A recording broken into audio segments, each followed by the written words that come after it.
Hi lovelies, welcome once again to my channel. Hope you guys are doing good.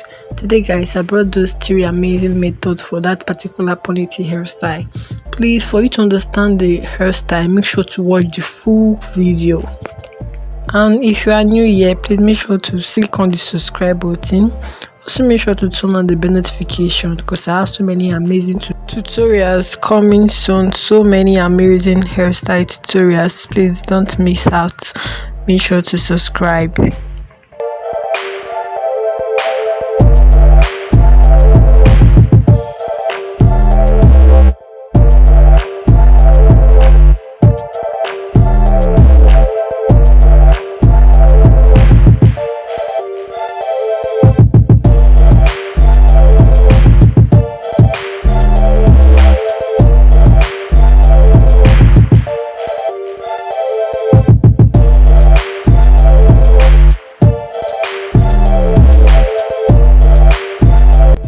This first method, just make sure to use the extension to cover your hair so that your hair won't be showing.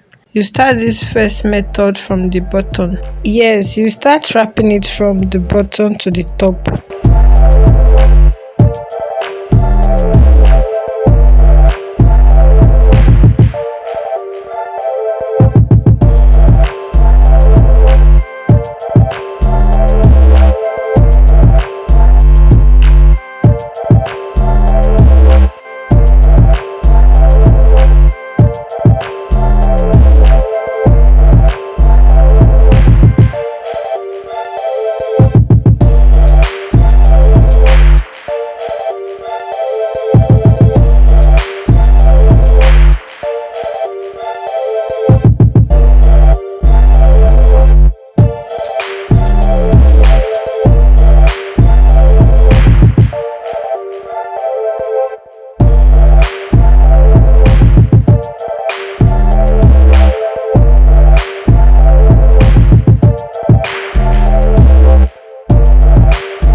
For this second method, you can see the extension is separated into two parts. You first of all start with one. You first of all use one to wrap, then you use the second one to wrap. Make it more full, and the twist will be very tiny than the first method.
For the third method, which is the final method for this tutorial, we are going to add all the extensions together. We are not separating the extension. Then for this particular method, the difference is that you are going to twist it, create a base to make it very strong. Then after you have finished creating the base, then you can wrap. You use the extension to wrap it. You can see we are starting this particular method at the top. To start the first method at the bottom, while this last method we are starting it at the top. We have already created the base at the top, then we are using the extension to wrap base, if that makes sense.